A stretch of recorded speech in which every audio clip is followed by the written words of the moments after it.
Shemeji. Tumetoka kuzungumza na Kigeregere Yanga. Amesema bana hapa ndo moyo wake ulipo. Mama Tunu. Yes. Assalamu alaikum. Wa alaikum salam wa rahmatullahi. Hatimaye bana. Hatimaye tunamshukuru Allah. Labda pengine ambao hawakufahamu kwa majina yako halisi unaitwa nani? Mimi naitwa Kuruthum Mohamed Othman Mbogo. Kuruthum. AKA Mama Tunu. Mama Tunu, yes. Kwanza nikupongeze sana kwa kuwa na moyo wa ustamilivu wa kuishi na Kigeregere Yanga, kwa sababu ni mtu ambaye anasafiri kila leo, ni mtu ambaye Yanga ilipo na yeye yupo. Watu wakajiuliza sasa Kigeregere ana familia, anaishije na familia? Ni kweli, shukrani sana kwa pongezi zako. Lakini mimi naamini hii ni ndoa, kwa hiyo uvumilivu ni lazima, kwa sababu unapozungumzia ndoa unazungumzia jambo la kheri, jambo zuri, na unaambiwa hakuna jema ambalo halina mitihani. Kila jema lina kafara yake. Ama tukiweka vizuri, kila zuri lina gharama zake. Kwa hiyo uvumilivu. Lakini mwanzo uvumilivu shemu ulikushinda? Kama binadamu, of course kuna vitu ambavyo sometimes moyo kidogo unakuwa kama binadamu. Of course uvumilivu ulinishinda, ni kweli. Uvumilivu kaona sasa Kigeregere jamani. Kitu gani hasa ambacho kilikupelekea kuona mume wangu huyu kabadilika? Unajua, unapokuwa na mtu wako unakuwa unamjua vizuri sana. Na bahati nzuri mimi hapa tumekutana muda mrefu kidogo, kwa hiyo unamjua vizuri. Nakumbuka mara ya kwanza kukutana naye ilikuwa 2014, 2014, lakini mwaka huo hatukuwa kwenye mahusiano. Mimi nilikuwa Ubungo Islamic pale Ubungo Kibangu, nilikuwa nasoma namalizia form 4, na yeye nilipokuja nyumbani likizo nimkuta pale kwetu, alikuwa kama mpangaji wetu pale, mpangaji wa mama yangu. Kwa hiyo ndio hapo nikaanza kumfahamu. Nilikuwa namfahamu kama kaka, of course.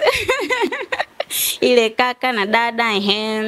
Muda wa likizo unapoisha narudi shule na nini mpaka nikamaliza kidato cha 4, sikufanikiwa kuendelea. Kwa hiyo tulikuja kukutana tena 2016. Tukakutana tena. Hapo sasa ndo tukakutana privately sasa, sio ile kinyumbani kwenye mahusiano sasa. Kwa hiyo wakati huo sio Kigeregere huyu ambaye anapiga vigeregere. Hapana, kipindi hiko alikuwa Nyambese tu. Alikuwa anaitwa Nyambese jina lake. Jina lake la kinyumbani ambao ndo tulikuwa tunamfahamu hivyo. Kwa hiyo 2016 tukakutana wenyewe tukiwa wawili, tukazoeana na nini, tukawa tumeingia kwenye mahusiano. 2017 mwezi wa kwanza ndio tukaanza sasa kuishi wote, sasa ile kupika na kupakua. Ikawa ni rasmi ni ndoa au ni mnaishi tu kwa kuiba? Nakumbuka tulianza kwa kuishi kama miezi 3-4 hivi.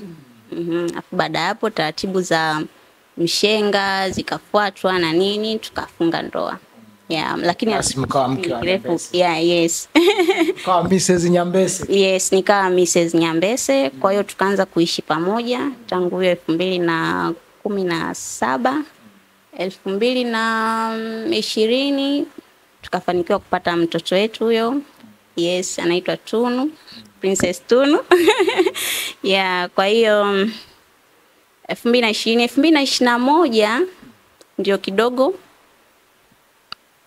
tuseme ibilisi naye alikuwa shetani alikuwa kazi. Shetani na nini, mambo ni mengi, lakini to make a long story short ni kwamba tulipishana kidogo kauli.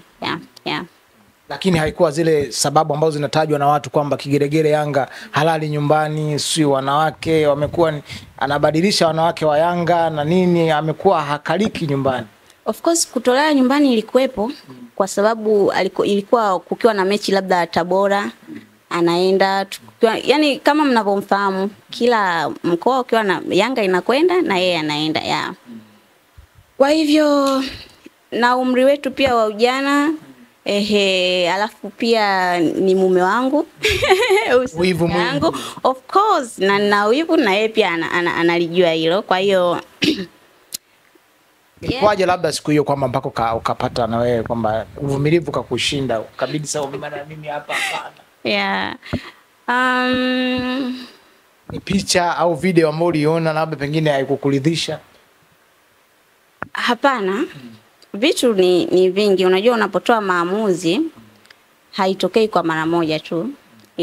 Ni swala linakuwa kama lipo kwenye mchakato wa muda mrefu. Kwa hiyo tuseme nilifanya uamuzi kwa kukusanya matukio mengi, sio kwamba litokea tu vupu. Hapana ya. Kwa sio tukio la siku moja. Lakini tunasikia ulimwambia achague kati ya Yanga au wewe. Hapana. Ilikuwa kuna jinsi ilivyokuwa ambavyo nashindwa kuiweka, lakini kwa kifupi tu ni kweli ndoa yetu ilitikisika kwa sababu ya hizo harakati za Yanga. Yeah. Uliona zimezidi sasa, imekuwa ni too much, anaisahau familia au pengine labda upande wa matumizi kwake kigeregere alikuwa anaitunza familia yake au alikuwa anajijali mwenyewe akiamka kashaondoka? Sema ukweli kwa sababu tuko naye hapa. Hapana, kwa upande wa matumizi ilikuwa kawaida tu. Ilikuwa kawaida kwa sababu kwa wakati huo ilikuwa hategemei Yanga kama Yanga. Alikuwa na shughuli zake ambazo mimi nimemkuta nazo. Ilikuwa sio kwamba ategemee Yanga. Kwa hiyo shughuli zilikuwa zinaendelea, ndio hizo ambazo zilikuwa zinatulisha na kutuhudumia. Labda pengine nje ya kuwa star, Kigeregere ni mtu wa aina gani? Yaani nje ya kuwa tukimtoa Kigeregere huyu tukaja kwa Nyambese, ni mtu wa aina gani? He's very humble. Ana care. He's very smart. Yes, ni muelewa sana. Namshukuru Mungu. Ni mvumilivu pia kwa sababu na mimi pia siwezi kujipa maua tu kwamba sina matatizo yangu, na mimi kwa tunavumiliana. Namshukuru kwa hilo. Kigeregere Yanga akiwa nyumbani hapa anapenda sana kuzungumzia kitu gani? Kiukweli tukiwa nyumbani sana ni stories za kifamilia. Tuna mipango yetu ya hapa na pale kama mke na mume. Anapenda zaidi pia kucheza na mtoto wake na mwanae. Mambo ya kufuatilia maendeleo yake ya shule, vitu kama homework na nini. Akiwa nyumbani ni mtu wa kinyumbani zaidi. Yaani hata zile mambo ambazo zinaonekana kule, akiwa hapa anakuwa ni mtu mwingine kabisa. Anakuwa baba, anakuwa mume, anakuwa kiongozi wa familia. Vipi sasa upande wako, labda marafiki zako au watu wako wa karibu walikuwa wanakuchukuliaje kwamba una mwanaume ambaye anapiga kigeregere, wakati tumeshazoea watu wengi wanajua kigeregere ni kwa ajili ya wamama. Sasa mume wako ndo ana hiyo situation, anakuwa anapiga vigeregere tena mbele za watu. Wewe ilikuwa inakupa wakati gani kwa hiyo pia ni moja kati ya zile sababu za ugomvi wetu wa kipindi kile, kwa sababu rafiki zangu mimi, watu wengi wanaonihusu mimi, familia yangu, rafiki zangu ni watu wa dini kidogo kutokana na nilivyoelewa. Hata shule niliyosoma pia ni Islamic school. Kwa hiyo kidogo vitu hivi vya ushabiki na nini viko mbali kidogo na aina ya watu ambao nahusiana nao mimi. Kwa hiyo ni shida kidogo, ila kwa sasa hivi at least sio kama ile mwanzo ilivyokuwa. Sasa hivi kidogo watu wengi wananielewa, wanamuelewa na yeye pia, hususan wazazi wangu mimi. Kwa hiyo tunashukuru Mungu kwa sababu hata manabii wetu kipindi hiko ilikuwa mtu akizuka tu akianza haeleweki, ila baada ya muda fulani watu wanamuelewa. Labda ushawahi kupata nafasi ya kumshauri chochote Kigeregere kwamba unajua katika maisha haya umaarufu wake kuna mambo mengi najua anayopitia magumu, labda kuna siku ushawahi kumuona kabisa karudi hali yake ni tete zofu hali, yani mpaka unajiuliza mbona mume wangu hayuko hivi? Yes, of course. Zinatokea hizo siku. Sasa wanapokuwa hawako sawa labda kwenye masuala yao ya team na nini, hizo siku zinatokea, ndio anakuwa hayuko sawa. Yanga ikifungwa of course, kwa hiyo hizo siku zinatokea. Inakuwa ni kubembeleza tu.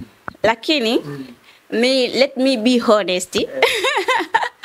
Huyu bwana sijawahi kumpa hope kwenye masuala ya kufungwa kwa sababu mimi sio shabiki wa Yanga. Sio mtu wa mpira lakini sio shabiki wa Yanga kabisa. Kwa hiyo Kwa hiyo ushabiki Yanga kabisa. sishabiki Yanga Wewe ni kabisa. timu gani? Mimi ni Simba lakini mimi sio mtu wa mpira. Kwa kweli sifuatilii sana mpira. Ni Simba. Lakini ni Simba ya. Kwa hiyo huyu bwana huwa yani sana sana ni kumcheka tu. Yeah. Kumuongezea maumivu. Kumuongezea maumivu, kumtania na nini ya. Lakini mwisho wa siku mambo yanaendelea, tunashukuru Mungu kwa kweli. Umeonja yale tuseme umeonja ile ladha ya kuwa na star, kuishi na star, umeonja ile ladha ya kuishi na mtu maarufu. Unadhani pengine unawa encourage nini au unawaambia nini watu ambao wanatamani, pengine mimi natamani kuwa na mtu maarufu, unawaambia nini? Kwa kweli ni kitu kizuri lakini kina gharama zake. Kama nilivyokuambia kwa sababu mtu maarufu kidogo na watu ambao wanamtazama wanakuwa wengi. Alafu kila mtu na malezi yake. Kwa hiyo wapo wanaokuja kwa nia nzuri, wapo wanaokuja kwa nia mbaya. Vurugu za hapa na pale zinakuwa nyingi sana, panda shuka hizo yani. Kwa hiyo ni uvumilivu. Hivyo yani. Baba, mimi ni kushukuru sana na tena nikupongeze kwa kuwa na Kigeregere. Mimi nimemfahamu Kigeregere muda mrefu. Ni mtu peaceful. Kigeregere watu wanajiuliza, Kigeregere anakunywa pombe, anatumia kilevi chochote? Kwa sababu anavyokuwa uwanjani anakuwa ni mtu kama vile mtu tayari kashaonja kitu fulani kupata mzuka. Kweli. Ni kipaji tu, niseme ni kama karama ambayo amepewa na Mungu. Nashukuru sana mume wangu atumii kilevi chochote. Havuti bangi, havuti hata hii sigara ya kawaida, hanywi pombe, hatumii kilevi cha aina yoyote ile. Yes. Na nafikiri angekuwa hivyo yani